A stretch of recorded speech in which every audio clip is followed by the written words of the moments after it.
Haryana at 9 PM news channel में आप सबका स्वागत है। आइए आपको कराते हैं खबरों। प्रधान ग्रुप लेकर आए हैं खरगोदा में इंडस्ट्रियल प्लाट 13 एकड़ में न्यू साइट लॉन्चिंग। खरीदे व बेचे समझदारी से किफ़ायती दामों पर।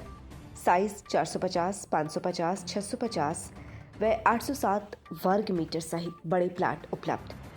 खरगोदा से मात्र 500 मीटर दूर 5 किलोमीटर पर Maruti IMT Kharkhoda. 35 minute drive via KMP to IGI airport Delhi और national highway 334B on road 24 metre wide road. Contact number 9355500009। Kharkhoda में नालों की सफाई का कार्य दूसरे दिन भी शुरू किया गया। एक तरफ लोगों में खुशी की लहर है कि जो ये नालों की सफाई का कार्य चल रहा है, इससे आने वाले समय में लोगों को काफ़ी राहत मिलेगी, पानी निकासी की व्यवस्था दुरुस्त होगी। दूसरी तरफ कुछ लोगों को ये बात पसंद नहीं आ रही। उनका ये कहना है कि इस तरह से नालों की सफाई नहीं करनी चाहिए और जो व्यवस्था साथ साथ सफाई की भी ध्यान रखते हुए जो कचरा निकलता है उसको साथ साथ उठाना चाहिए। जो गलियों के रास्ते हैं उनको भी ध्यान में रखना चाहिए। लेकिन जो खरगोदावासी हैं उनका कहना है कि अगर जिस हिसाब से नगरपालिका प्लानिंग कर रही है, ये नगरपालिका की अच्छी प्लानिंग है। जल्द ही अगर ऐसी प्लानिंग चलती रही, दिल्ली चौक तक पहुंची, तो आने वाले समय में पानी निकासी की व्यवस्था पूरी तरह से दुरुस्त हो जाएगी। लोगों में इस बात की खुशी है कि नगरपालिका ने इस तरह का कार्य उठाया है और उनके कार्य को प्रशंसा से देखा जा रहा है।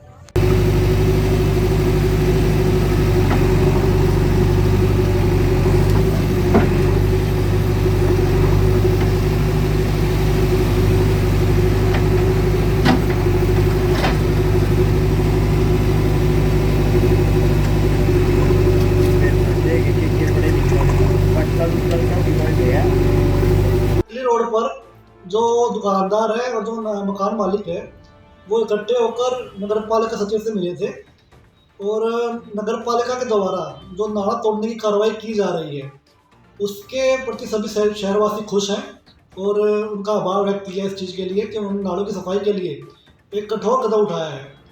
लेकिन कुछ सवाल अभी भी है कि जो नगरपालिका हर साल नालों की सफाई का टेंडर देती थी लाखों रुपए का, करोड़ों रुपए का, इसका मतलब ये है कि वो सिर्फ खाना पूर्ति थी, नालों की सफाई होती नहीं थी।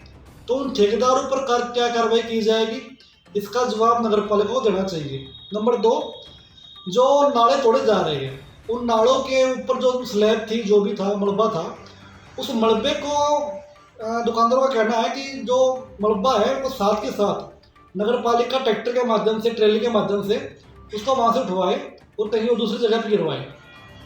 तीसरा, जो नालों से गंदगी निकाली जा रही है वो गंदगी नगरपालिका सड़कों पर ही बिखरा रही है, सड़कों पर ही डाल रही है, जिसके चलते महामारी फैलने का खतरा रहता है और साथ में शहर की सड़कें भी खराब हो रही हैं। और तो इसका एक कोई और सोल्यूशन, कोई बढ़िया सोल्यूशन नगरपालिका को निकालना चाहिए।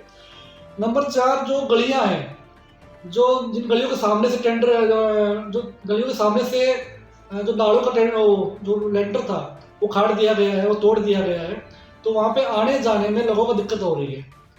तो जहाँ की सफाई हो चुकी है ऑलरेडी JCB से, तो वहाँ पे कम से कम स्लैब रखवा दिए जाए, वहाँ पर ढक्कन रखवा दिए जाए ताकि लोगों को परेशानी ना हो, दुकानदारों को परेशानी ना हो। तो इन सब चीज़ों से को लेकर हम नगरपालिका सचिव से मिले थे, क्योंकि अभी ये अभियान बाईपास की तरफ चला हुआ है। जैसे जैसे ये अभियान शहर में आगे बढ़ेगा, अंदर भीड़ वाला एरिया है, मार्केट का एरिया है, वहाँ पे इस तरीके से काम नहीं हो पाएगा। इतनी गंदगी और इतना मलबा वहाँ पे अगर डालोगे तो वहाँ पे काम हो नहीं पाएगा। तो जो सेक्रेटरी साहब हमारे थे उन्होंने हमें आश्वासन दिया है कि कल या परसों वहाँ पर स्लैब डलवा दिए जाएंगे और 2-3 दिनों के अंदर वो मलबा वहाँ से उठवा दिया जाएगा।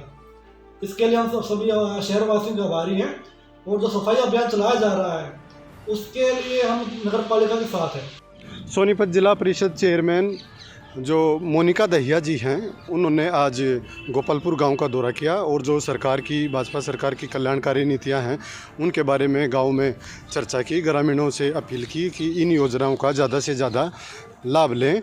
और इस मौके पर जो खरगोदा खंड विकास एवं पंचायत अधिकारी हैं दीपिका शर्मा जी, वो भी उनके साथ रही और इससे पहले भी कई गाँव में यह अभियान चल चुका है। इस यात्रा के तहत लोगों को जागरूक किया जा रहा है कि प्रधानमंत्री नरेंद्र मोदी जी के नेतृत्व में किस तरह से देश लगातार आगे बढ़ रहा है और आने वाले समय में भी लोगों के लिए कल्याणकारी योजनाएं लगातार जारी रहेंगी। प्रोग्राम होता है उसमें सभी का उपस्थित होना किसी न किसी कारणवश ही होता है। तो जो हमारे माननीय प्रधानमंत्री जी ने विकसित भारत यात्रा जो 15 नवंबर 2023 को झारखंड के कुटी स्टेडियम से शुरू की गई थी और जिसको 26 जनवरी तक हमें ऐसे गांव से गांव तक पहुंचाना है। इस यात्रा का मेन मकसद विकसित, जिसका नाम से ही हमें पता चला है कि विकसित भारत यात्रा, इसमें हमारे सभी का, ना कि एक प्रधानमंत्री का बल्कि सभी हमारे बुजुर्गों का, सभी गाँव वासियों का और विभिन्न अलग अलग हलकों से आए हुए सभी का हमें ये सपना है कि हमें 2047 तक अपने देश को एक विकसित राष्ट्र घोषित करना है। लेकिन वो केवल घोषित नहीं करना कि कागजों में घोषित हो गया विकसित राष्ट्र हो गया, ऐसे नहीं होगा। क्योंकि जब तक हम सभी अपने विकास की नीति नहीं बनाएंगे, अपने को आगे बढ़ाने की नीति नहीं बनाएंगे, उसके लिए जागरूक नहीं होंगे, तब तक हम कोई भी विकसित राष्ट्र नहीं बना सकते।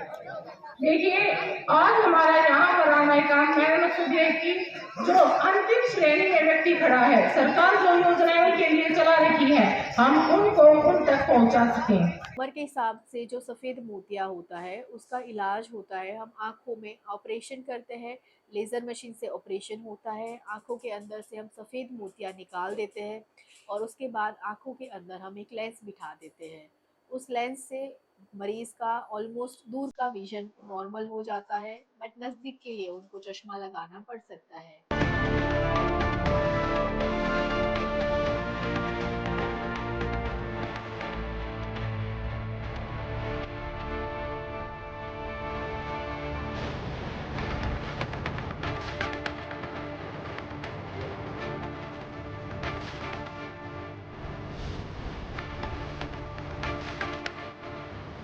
बच्चों के चहुमुखी विकास के लिए प्रताप स्कूल खरखोदा का चयन करें ताकि आपके बच्चे संस्कार, शिक्षा, टेक्नोलॉजी, खेल, स्वास्थ्य एवं सांस्कृतिक गतिविधियों द्वारा विदेशों में तिरंगा फहराते हुए इंजीनियर, डॉक्टर, लेफ्टिनेंट तथा राजनेता बनकर देश एवं विदेशों में उच्च पदों को सुशोभित कर सकें।